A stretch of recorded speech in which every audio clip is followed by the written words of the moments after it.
We welcome now Nick Bain. He's an attorney and a former member of the Mississippi House of Representatives. Hey, Nick, good to see you. Hey Gerard, thanks for having me. How are y'all today? We're doing fantastic. All right. We, of course, are accustomed to you to visiting with you when you were in the legislature. We've talked a couple of times since then, but tell us what you've been doing lately. Well, a little bit of everything, practicing law and doing a little bit of government relations stuff, and like you, I sit on a number of task force and boards for different stuff around the state. So just staying busy and continuing to try to serve the great people of Mississippi and to move our state forward. And I look forward for that and enjoy doing that. Just and aside from that, chasing kids around and doing what I can in that regard. So we've had a lot going on in politics, I think, since the last time you and I talked. Let's start at the federal level. You have any particular thoughts about what has been going on since the president was elected and took office in January?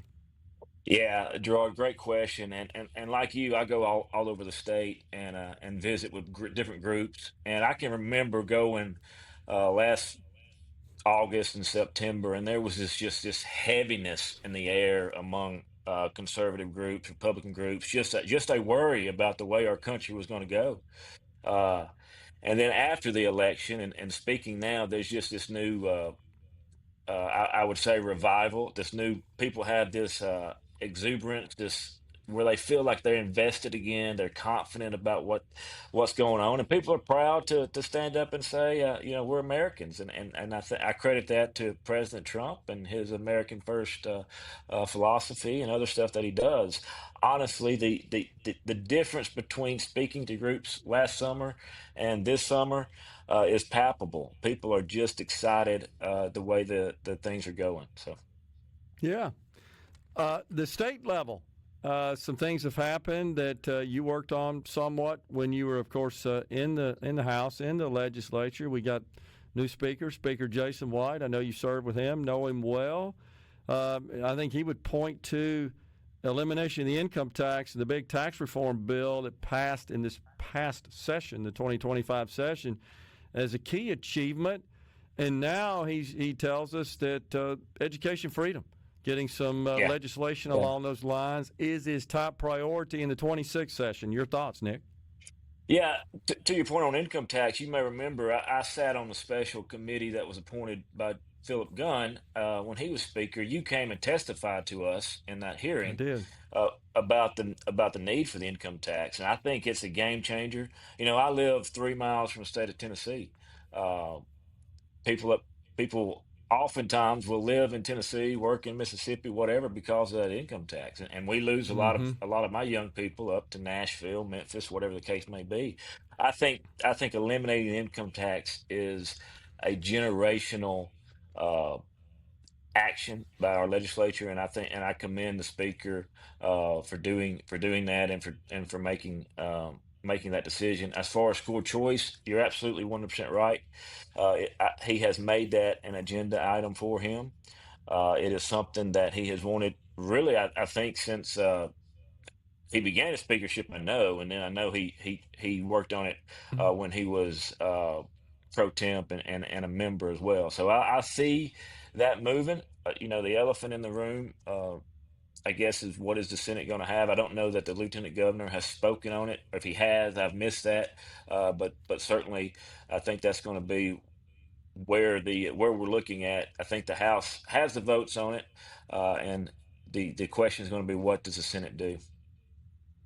Yeah, and in fact, just to update you there, we have talked to the lieutenant governor about it on this program, and in fact discussed it last week at the fair, the Neshoba County Fair. He came on, and he hasn't really wavered a great deal. He seems to indicate some degree of support for a public-to-public open enrollment transfer scenario for students that are attending a failing school or a failing district, and he said both, so I'm not exactly sure, because there's a difference between a failing district and a failing school within a district Right, right. for districts that have multiple schools, for sure. And if it's at the district level, we have like 3 or 2 failing districts now, according to the grades issued by the Department of Education. But anything beyond that, he doesn't seem to support, and so it would seem like it's an uphill battle. Yeah, well, Gerard, look, I mean, it it has been called the Mississippi Miracle, and I believe that's a real thing. I mean, I came in the legislature in 2012, and have seen the changes of where the education has come in Mississippi. I was a part of the third grade reading gate, which I think is one of the most monumental things we did in education, was to pass that. So we've gotten innovated about it, and I think Mississippians have started to see the results of what we did then and what is being done now. Yeah. Well, I think that's right. I'm not sure. I'm kind of in alignment with you on this respect. In this respect, I think we'll get legislation out of the House. I'm just not sure it goes very far in the Senate, and it's more, as you know, than just the lieutenant governor that opposes any sort of robust school choice legislation. There are some Republican senators as well that have concerns, and they don't shy away from that. They've expressed their concerns. There are a few in the House as well, but not enough to offset the number who support it. No, I agree with Especially, yeah, I agree with you 100%. And public education for a long time. I'm a product of public education. My wife's a public school teacher. My kids go to public schools. We're entrenched in that in Mississippi. But I also feel that there is always room for improvement. There's always some type of middle ground that people can come to. So, you know, I'll probably be working on that issue come January, and I look forward to talking about it. yeah. And then we've also got the public employees retirement system, something I've certainly discussed quite a bit. And the legislature did take a little action this year, creating a new tier, but that, as you know, stops short of the total amount of reforms needed to stabilize the program. But the Speaker has created a study committee around that this summer during the off season of their legislative responsibilities. But I think that's going to get a lot of discussion next year. What do you think? I think so too. And there's so many people that it impacts and so many people that it involves. I just saw before I got on air with you, but I didn't have a chance to read it, that Peer put out a new report on Okay. PERS and put Okay. out some and made some new recommendations. I'm sorry I didn't read it to tell you that, but Yeah. so I will leave here and do that. They Okay. recommended. They did say something about the changes were good, but they wanted something further. So it'll be interesting. But Yeah. like to your point, Gerard, that's a big political football for every member of the legislature, and for the public at large. That's probably the largest. Uh, I would Yeah. venture to say the largest pension program in the state. So Yeah. it impacts a whole lot of people.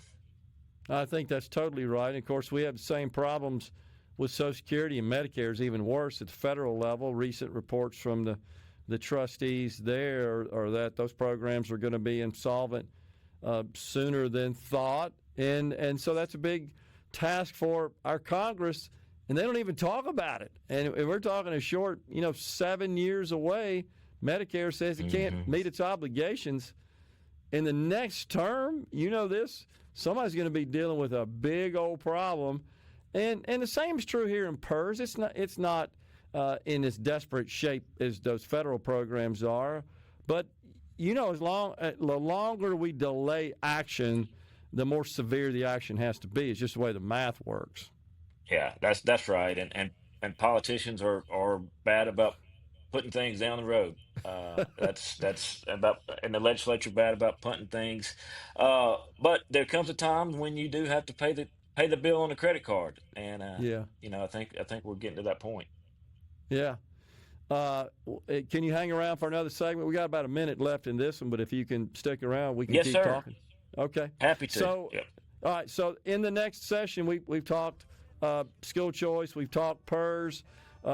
We got a break right now, but on the other side, think about what else you feel like the legislature is going to focus on. And the other thing we want to ask you about is whether or not you have any future political plans as well that you might want to share with us. All We've right. got Happy to do Nick. so, George. Sounds good. We got Nick Bain on the line with us. It's middays from the Element Well studio. Coming right back. Studio. We're visiting with Nick Bain, an attorney and former member of the Mississippi House of Representatives. So when we went to break, Nick, we were talking about what you think may also be on the agenda in the 2026 legislative session. Again, we've heard the Speaker lay out his priorities, and he put education freedom at the top of that list. You know, he's got a task force around revitalization of the capital city of Jackson, voting rights, and then PERS as well. I haven't really heard a lot from a specific agenda perspective from the Lieutenant Governor and the Senate. But what do you hear and what do you think we're likely to see in 26? Yeah, I think some of those issues, voting rights has been something that's been a concern, and looking at restoring people. As you know, criminal justice reform was always something that I worked on, and have continued to do so with Empower Mississippi and some other groups. I commend the speaker for looking at voting rights, and helping people who have done their time, who have paid their debt to society and not been in trouble anymore, or have started to contribute to society, returning that dignity of voting back to them. I think certainly you may see something there. You know, Gerard, I caught the tail end of the segment before me, and you were talking about immigration. Yeah. To me, that's one of the biggest. To me, that's one of the biggest issues that our country faces now. I don't think there's not a whole lot you can do at the state level. I get that, but there are some things that we can chip away on. When I was chairman, um, there was a fentanyl. There still is a fentanyl issue. I believe fentanyl is coming across the border even as we speak now, and there's some reports saying that it's the largest killer between ages the 18 and 45. Uh, the state can do stuff about that. We did something when I was there. We passed a law about Parker's Law, which was a Parker Rodenbaugh was Yeah. a kid that was at Mississippi State, and he took a pill and ended up dying. Uh, for example, we passed that law, and last week was the first time that it was used as a prosecution and conviction down on the coast or down in Lamar County with Judge Brad Touchstone. Those are situations that I think, even though illegal immigration may not be something that the state can fully take on, they can look at issues to chip away at that. And I hope that those are things that come up in 26 that have to do with your drugs, your illegal immigration. That to me, that dovetails into a lot of issues, human trafficking, even healthcare issues. You talk about how much we spend on illegal immigration with healthcare, with an MDOC. So that's an issue that I think we can look at on a collateral aspect as a state as well. And I think you'll see that. Parker, that law passed, and this is what I would say to your listeners, to you and your listeners especially. That law passed because somebody came to me and talked to me about it. It was a Hmm. citizen advocacy that came to it, and I would tell you listeners, say, look, talk to your legislators. Talk to your representatives, talk to your senators if you have those issues. Believe it or not, Gerard, legislators don't know everything, uh, and and they depend on people to tell them things. And Sure. sometimes you get legislation like that comes out and ends up making Mississippi better and protecting lives. So, to your question, I think you're going to see a lot of school choice, a lot of PERS, and a lot of other issues. I hope that there are some things that look at a broader perspective, like those illegal immigration and human trafficking and stuff such as that. But in any event, I look forward to the 26th session. Yeah. You know, the lieutenant governor last week, he laid out a very positive view of the state's financial condition, and I think he's largely right. One of the things he proposed on the show, and I don't know that I've heard it before, then was a tax rebate. Just, I think he said carve out $316 million is the figure that I seem to recall, and send that out to taxpayers. Rebate computed as 15% of their state income tax liability for the year 2023. So if you pay $10,000 in state income taxes, you get a check for $1,500. Was his proposal, first, what do you think about that, Nick? And second, the first thing that came to my mind is, well, that would exclude a lot of people in the state because our tax reform that was done even previously to the bill that just passed, honestly, it eliminated a lot of people off the tax roll. So we have a lot of people that don't pay any income taxes in the state of Mississippi, but they pay significant sales taxes, which is more revenue than income taxes. They would be excluded from this rebate. Your thoughts? Yeah, and Gerard, my thoughts are the same as yours. It excludes. That's the first thing I thought of. It excludes a whole lot of people in Mississippi. You know, I'm of the train of thought the best way to give people their money back is to keep taxes low. Yeah. And to not take it from them to begin with. So, if if uh, if that's the case, and these checks get put in the mail, so be it. But I'm Yeah. always going to favor the side of not taking the money to begin with.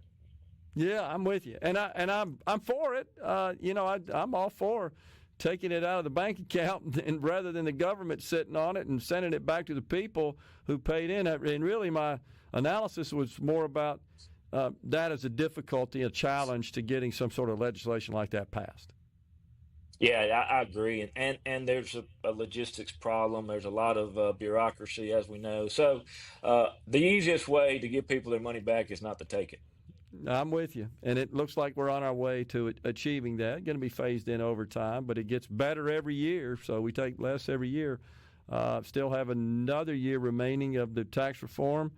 I believe that passed when you were in the legislature, right? Under We did. Speaker of the House Philip Gunn. Yeah, so phasing out That's the correct. 4% and then reducing the 5 down to 4. We're in year 2 of that.